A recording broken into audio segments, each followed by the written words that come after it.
आने वाले कुछ सालों में हमारे घर और हमारे खेत हमारे नहीं रहेंगे, क्योंकि भारत की जनता एक नए संकट का सामना कर रही है जिसका नाम है वक्फ बोर्ड। जी, वक्फ बोर्ड को किसी भी संपत्ति पर कब्जा करने का अधिकार संविधान से मिला है। उसे कोई भी नहीं रोक सकता, ना पुलिस, ना कलेक्टर, ना कोर्ट, ना सरकार। और महाराष्ट्र में वक्फ बोर्ड का अत्याचार बढ़ता ही जा रहा है। और राजगोपाल जो जमीन बेच नहीं पा रहे, उनकी बेटी की शादी रुक गई है। बीड जिल्ह्यामध्ये भूमाफियांनी अक्षरशः धुमाकूळ घातलाय। त्यातच आता पुन्हा एकदा पोलिसांनी मोठी कारवाई केली आहे। वक्फ बोर्डाच्या 25 एकरांचा आणखी एक घोटाळा उघड झालाय। वक्फ बोर्ड कायद्याविरोधात सोलापुरामध्ये सभेचं आयोजन करण्यात आले। भाजप आमदार नितेश राणे, तेलंगणाचे भाजपचे दीपक, सोलापुरातल्या छत्रपती शिवाजी महाराज चौकामध्ये सध्या मी उभा आहे। छत्रपती शिवाजी महाराज चौकातलं हे दृश्य आहे। वक्फ बोर्ड कायद्याच्या विरोधामध्ये भाजपचे तेलंगणातील आमदार टी राजासिंग ठाकूर आणि भाजपचे महाराष्ट्रातील आमदार नितेश राणे यांच्या उपस्थितीमध्ये एक सभा जी आहे ती हिंदू जन आक्रोश मोर्चा नावानं जी आहे ती सोलापूरमध्ये होती आणि त्याची तर हिंदू जन आक्रोश मोर्चाचा फलक जे आहे ते या ठिकाणी समोर असलेल्या गाडीवरती लावण्यात आलेला आहे आणि त्याच्यावरती लिहिण्यात आले, एक पीडित बंधू, साथीला लाखो हिंदू, सकल हिंदू समाज सोलापूर, अशा पद्धतीचं बॅनर जे आहे ते या ठिकाणी लावण्यात आलेलं आहे। वक्फ बोर्डच्या संबंधातील काही ज्या जमीन आहेत किंवा काही जमिनींवरती, शासकीय जमिनीवरती जर कोणी मुस्लिम कुटुंबियांनी किंवा इतर धर्मियातील लोकांनी जर आक्रमण केलं असेल, त्या आक्रमणाची पाहणी जी आहे, अतिक्रमणाची पाहणी जी आहे ती नितेश राणे यांनी केलेली आहे आणि हे अतिक्रमण हटवण्यात यावं अशा पद्धतीची मागणी जी आहे ती या निमित्तानं केलेली आहे। आणि आता सूत्रांच्या माहितीमधून जी माहिती आता कळते की केवळ हा एकच मोर्चा असा नाहीये जी सोलापुरात होतोय, तर केवळ महाराष्ट्रभरात 9 एकूण सभा ज्या आहेत ते राजासिंग ठाकूर आणि नितेश राणे यांच्या होणार आहेत। महाराष्ट्र वक्फ बोर्ड जमीन प्रकरणात ईडीने मोठी कारवाई केली आहे। वक्फ बोर्डाच्या जमीन गैरव्यवहार प्रकरणी ईडीने गुन्हा दाखल करत पुण्यातील 60 ठिकाणी छापे टाकले। हे प्रकरण वक्फ बोर्डाच्या बेकायदेशीर जमीन वक्फ कायदा रद्द करण्याच्या मागणीसाठी कोल्हापुरात निदर्शनं करण्यात आली आहेत। हिंदुत्ववादी संघटनांचे पदाधिकारी आणि कार्यकर्ते त्यासाठी शिवाजी चौकात रस्त्यावर आलेत। वक्फ कायदा म्हणजे जमिनींचा जिहाद असल्याचा आरोप या आंदोलकांनी केला। और वक्फ बोर्ड सामान्य लोगों की जमीनें ही नहीं बल्कि अंबानी जैसे अमीर लोगों के घर पर भी कब्जा बना रहा है। मुंबई के अंदर इस देश का जो सबसे अमीर आदमी है, बताते हैं उसका घर वक्फ बोर्ड की प्रॉपर्टी पे बना हुआ है। ताकि कोई भी जरूरत पड़े आपको, तन मन धन से केजरीवाल भी और दिल्ली सरकार भी पूरी तरह से वक्फ बोर्ड के साथ है। और हालात ऐसे है कि अंबानी अमीर होकर भी कुछ नहीं कर पा रहे हैं। वक्फ बोर्ड के लोगों को हर महीने कुछ पैसे देकर कब्जे की तारीख आगे बढ़ाई जाती है। जहां अंबानी की ये हालत है, वहां हम जैसे सामान्य लोगों की जमीनें कौन बचा पाएगा। सिर्फ जनता और व्यापारी ही नहीं बल्कि सरकार खुद वक्फ बोर्ड से परेशान है। आपको बता दें, आगरा में ताजमहल पर भी वक्फ बोर्ड ने कब्जा किया हुआ है, जिससे उत्तर प्रदेश सरकार परेशान है। ताजमहल पर किसका मालिकाना हक है, इस बात पर विवाद हो गया है। उत्तर प्रदेश सुन्नी वक्फ बोर्ड ने सुप्रीम कोर्ट में दावा किया कि खुद मुगल बादशाह शाहजहां ने बोर्ड के पक्ष में ताजमहल का वक्फनामा तैयार किया था। अब समस्या ये है कि उत्तर प्रदेश सरकार भी ताजमहल को वक्फ बोर्ड से वापस नहीं ले सकती। पर सवाल आता है, वक्फ बोर्ड के पास इतनी ताकत आई कहां से। वक्फ बोर्ड को ये सारे अधिकार पंडित जवाहरलाल नेहरू ने कांग्रेस शासनकाल में विशेष कानून बनाकर दिए थे। 1954 में डॉक्टर राजेंद्र प्रसाद ने इस कानून का विरोध किया था, परंतु नेहरू ने मुस्लिम वोट पाने के लिए ये कानून पारित कर दिया। कांग्रेस आज भी वक्फ बोर्ड को आर्थिक रूप से मदद करती है। और अहम खबर, कर्नाटक के मुख्यमंत्री सिद्धारमैया ने आज प्रदेश का बजट पेश किया। तक बजट में क्या खास है ये भी समझिए। 3.71 लाख करोड़ का बजट है, जिसमें वक्फ संपत्तियों के लिए 100 करोड़ रुपए रखे गए हैं। That minorities, particularly the Muslim minority, are empowered. They must have the first claim on our resources.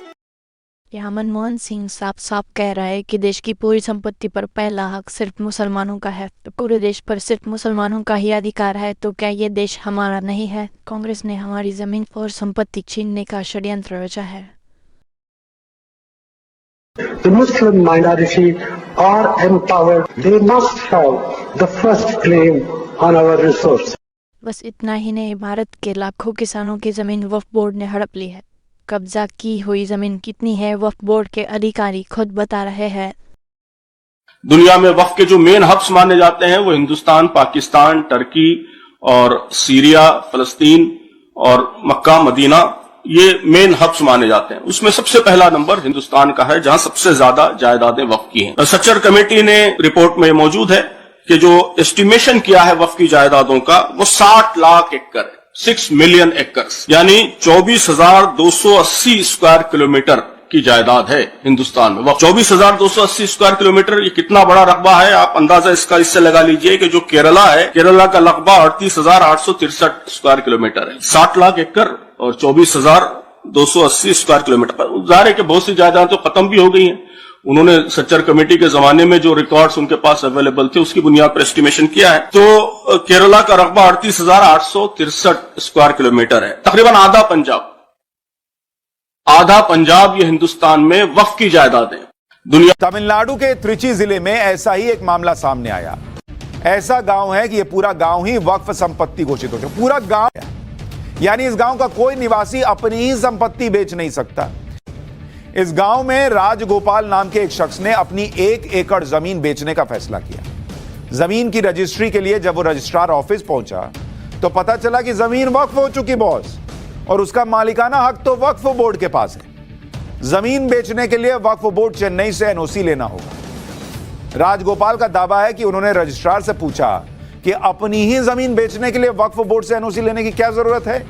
इस पर रजिस्ट्रार ने वक्फ बोर्ड के पत्र का हवाला देते हुए कहा कि तिरुचेंतुरई गांव में किसी भी भूमि की बिक्री के लिए चेन्नई में वक्फ बोर्ड से एनओसी की आवश्यकता हो, और राजगोपाल जो जमीन बेच नहीं पा रहे, उनकी बेटी की शादी रुक गई है।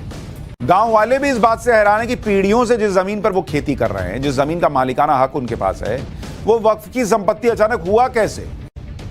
वक्फ एक्ट 1995 का सेक्शन 40 ये कहता है कि अगर वक्फ बोर्ड को लगता है कि कोई संपत्ति उसकी है तो वो उसकी जांच कर सकता है, और अगर बोर्ड ये मान ले कि ये संपत्ति उसकी है तो वो उस संपत्ति को वक्फ की संपत्ति घोषित कर सकता है। वक्फ एक्ट 1995 का सेक्शन 54, वक्फ बोर्ड सिर्फ किसी संपत्ति को वक्फ संपत्ति ही नहीं घोषित कर सकता, बल्कि वो संपत्ति पर अतिक्रमण को हटाने के लिए डीएम को ऑर्डर दे सकता है। डीएम को ऐसी संपत्ति को खाली करवाना ही होगा। वक्फ एक्ट 1995 का सेक्शन 85, इसके तहत अगर कोई मामला वक्फ से जुड़ा हुआ है तो उसे किसी सिविल, राजस्व कोर्ट या किसी अन्य प्राधिकरण में चैलेंज नहीं किया जा सकता।